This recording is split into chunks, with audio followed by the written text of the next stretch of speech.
নেপাল নিয়ে অনেক লেখালেখি করলাম, ভেবেছিলাম ভিডিও আর করব না, ছোটোখাটো ভিডিও করেছি ইনসিডেন্টগুলো দিয়ে দিয়ে, কিন্তু কিছু কথা বলার ইচ্ছা। সেটা হচ্ছে যে নেপালের সঙ্গে আমাদের রুটি বেটির সম্পর্ক, অর্থাৎ নেপালের লোকেদের ইনকামের রাস্তা হচ্ছে ভারত, আবার এখানকার নেপালিদের বিয়ে করতে মেয়ে পেতে যেতে হয় নেপালে। তা সেই জন্য বলা হয় যে নেপালের সঙ্গে ভারতের রুটি বেটির সম্পর্ক। কিন্তু আমাদের একটু পিছনের দিকে তাকিয়ে যদি আমরা দেখি যে নেপালের একটা অংশের সম্পর্ক কিন্তু তারা ভারতীয়দের সহ্য করতে পারে না। ভারত থেকে সব সাহায্য নেওয়ার পরেও তারা সহ্য করতে পারে না। আপনাদের খেয়াল আছে 2015-তে সব থেকে ভয়ঙ্কর ভূমিকম্প হয়েছিল নেপালে।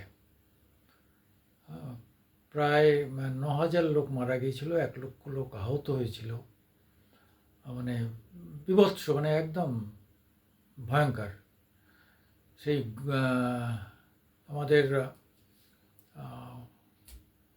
কোথায় যেন, আমাদের মোদির রাজ্যে, সেখানে সেই ভুজে ভয়ঙ্কর ভূমিকম্প হয়েছিল, প্রচুর লোক মারা গিয়েছিল গুজরাটে।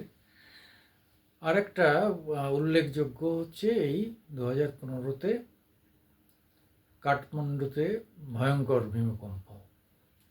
বললাম তো, সেই ভূমিকম্পে এত লোক মারা গিয়েছিল আর এত লোক আহত হয়েছিল, ঘর বাড়ি বলে কিছুই ছিল না। সেই পুনর্গঠনের কাজটা প্রায় পুরোটাই ভারত করে, অথচ ভারতের সাংবাদিকরা ওখানে গেলে এই খবর করলে তারা এত অসন্তুষ্ট হতো, অর্থাৎ তোরা নেবে খাবে কিন্তু সেটা বলা যাবে না।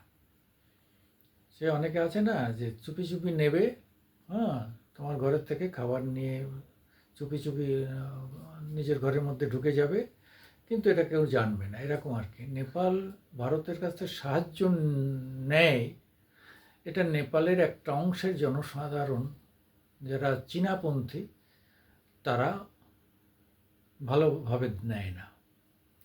এখানেও দেখা গেছে যে এই ভয়ঙ্কর যে হাদসা হয়ে গেল নেপালে, সেখানে কিন্তু ভারতীয় ভারতীয় বলতে বেশি থাকে আমাদের পশ্চিমবঙ্গের মানুষ, তারাই নেপালে যেতে পছন্দ করে। তাদের কিন্তু অনেককে তাদের অত্যাচার করছে, তাদের মানে বিভিন্ন রকমভাবে হেনস্থা করছে। এবং এত পরিষ্কার দেখলাম যে ভারতীয় মিডিয়া, যাও যাও যাও যাও, ঢুকবে না, মনে হয় পানি ট্যাঙ্কি দিয়ে কিছুটা ঢুকেছিল। মানে এই যে মানে কুত্তার মতো ব্যবহার করছে, অথচ সবাই জানে যে এই যে ওদের প্রধানমন্ত্রী, অস্থায়ী প্রধানমন্ত্রী হলেন সুশীলা কার্কি, বিচারপতি ছিলেন, উচ্চশিক্ষিতা মহিলা, আইনজ্ঞ। তিনি কিন্তু দায়িত্ব নেওয়ার সঙ্গে সঙ্গে বলেছেন যে ভারতের সঙ্গে আমাদের সুসম্পর্ক। ভারতের প্রধানমন্ত্রীর প্রশংসা করেছেন, তার সঙ্গে তার যোগাযোগের কথা বলেছেন। এবং আমাদেরও প্রধানমন্ত্রী বক্তব্য রাখার সময় বলেই দিয়েছেন যে নেপালে যা হয়েছে খুবই খারাপ হয়েছে, আমরা নেপাল সাহায্য চাইলে আমরা সবসময় প্রস্তুত আছি। এবং দেখবেন যে এই রিকনস্ট্রাকশনের ব্যাপারে কিন্তু ভারত থেকেই টাকা যাবে, ভারতেই এই পুনর্গঠনটা করবে। কিন্তু তাতে আমরা কতটা সম্মান পাবো সে প্রশ্ন আলাদা। কিন্তু অন্য একটা জিনিস ঘটছে যে ভারত এই টোটাল তক্তা পালটের পেছনে কমিউনিস্টের সরকার, কেপি ওলির সরকারকে পেছনে ফেলে দেওয়ার পেছনে দুটো জিনিস হচ্ছে। এতদিন শোনা গিয়েছিল যে আমেরিকা এবং চীন পেছনে ছিল, তারা এটা করেছে। চীন করবে না, যেহেতু কেপি ওলি ছিল চীনের পেটোয়া। ওদিক থেকে আমেরিকা তাদের যে টাকা পয়সা দিয়ে কিছু লোকের মাথা কিনে নেওয়া, সেটা তারা করতেও পারে। শোনা গেল যে $10 বিলিয়ন ওখানে খরচ করেছে কিছু। এবং তাতে দেখা গেল যে একটা সেকশনের যে ছেলেরা এটাকে শুরু করেছিল তাদের মধ্যে একটা প্রভাব ছিল, ভয়ঙ্কর প্রভাব ছিল। যেহেতু তারা সমস্ত সোশ্যাল মিডিয়া বন্ধ হওয়া মানেই আমেরিকার পেটে লাথ পড়বে, কেন এই সমস্ত সোশ্যাল মিডিয়া থেকে তারা মোটা টাকা ইনকাম করে। সেই জায়গায় সেই কারণেই হয়তো হতে পারে যে ওরা কিছু টাকা দিয়ে দিয়েছে ওদের লোক মারফত, ওদের সে কি বলে না যে এই সরোজের দল, সরোসের দল, ডিপ স্টেটের মাধ্যমে টাকা দিয়ে দিয়েছে, সেটা হতে পারে। কিন্তু সেটা শুরুটা এরা করেছিল, কিন্তু সেটার আকার এত বড় ভয়াবহ হবে এই ছাত্ররা যে এই ছাত্ররা কিন্তু বুঝে উঠতে পারেনি। এদের সবই 20 থেকে 25, 26, 16, 17 দেখা গেল এই টোটাল টিমটাই কাজটা করেছে। এদের সবার যে মাথা কিনতে পেরেছে তা তো নয়, কিন্তু নেমেছে যখন তখন উৎসাহে নেমেছে, যেটা বাংলাদেশে হলো।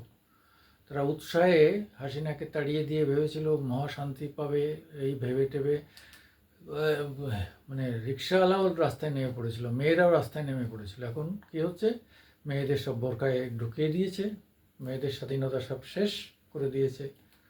যাই হোক, সেটা আলাদা একটা বিষয়। নেপালেরও কিন্তু এরকম একটা জায়গায় তৈরি হচ্ছিল, কিন্তু সেটা ঘুরে গেল। এবার সেখানে দুটো জিনিসের দাবি আসছে, এক হচ্ছে রাজতন্ত্র, তবে সম্ভবত রাজতন্ত্র ফেরা খুবই কঠিন। তবে দ্বিতীয় যে দাবিটা, যে নেপাল একমাত্র হিন্দু রাষ্ট্র ছিল, আবার হিন্দু রাষ্ট্র হবে, এইটা হওয়ার সুযোগ আছে। এবং এইটার একটা ইন্ধনও থাকবে আমাদের ভারত থেকে, সে ব্যাপারে কোনো সন্দেহ নেই। বিজেপি সরকার চাইবে যে নেপাল হিন্দু রাষ্ট্রে ব্যাক করুক, ওদিকে যোগী আদিত্যনাথকে লাগিয়ে দেবে এবং প্রচুর টাকা দিয়ে কার্যত নেপাল ব্যাক টু হিন্দু রাষ্ট্র, এই জায়গাটায় কিন্তু একটা সুযোগ রয়েছে, বা সুযোগ বলুন আর যাই বলুন, একটা সুযোগ কিন্তু সামনে এসেছে। সেটা যদি হয় তাহলে বাংলাদেশের ক্ষেত্রে ভারতের যে পদক্ষেপ নিতে হয়েছে, মানে মনের বিরুদ্ধে দাঁড়িয়েও তাদের সঙ্গে সব ধরনের বাণিজ্য চুক্তি নষ্ট করতে হয়েছে, সেটা নেপালের ক্ষেত্রে উল্টোটা হলো। নেপালের ক্ষেত্রে সম্পর্কটা ভালো হলো। পাকিস্তানের সঙ্গে সম্পর্ক তো একই আছে, পাকিস্তান তো প্রায় ফেইল্ড স্টেট, তাকে নিয়ে খুব বেশি মাথা আর আমাদের ঘামানি না। চীনকে নিয়ে মাথা ঘামানোর ব্যাপার ছিল, চীনের সঙ্গে রাশিয়া হাত মিলিয়ে দিয়েছে, এরকম একটা জায়গায় এসছে আর কি। এইবার আমেরিকা আর ডলারও আমরা আর ব্যবহার করছি না।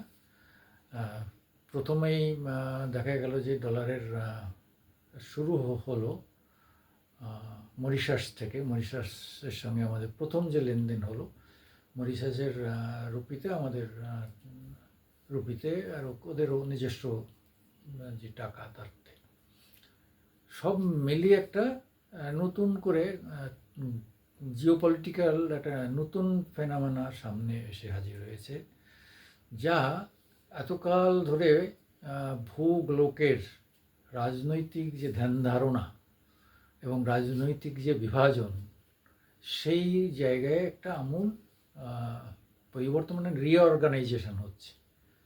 মানে সমস্ত সাইকেলটা ভেঙে আবার নতুন একটা বৃত্ত তৈরি হচ্ছে, সেই এক একটা বৃত্তে কারা, এবং সেখানে আমেরিকা কার্যত একা হয়ে গেছে। এটা একটা আলাদা ব্যাপার, আপনারা শুনেছেন যে এখন কার্যত ভারতের কাছে সারেন্ডার করছে আমেরিকা তথা ট্রাম্প। যাই হোক, নেপাল নিয়ে আমাদের কথা। নেপালের যে নতুন প্রধানমন্ত্রী এবং অশোক সিডেল যে সেনাপ্রধান, সেই সেনাপ্রধান বাংলাদেশের সেনাপ্রধানের মতন নন।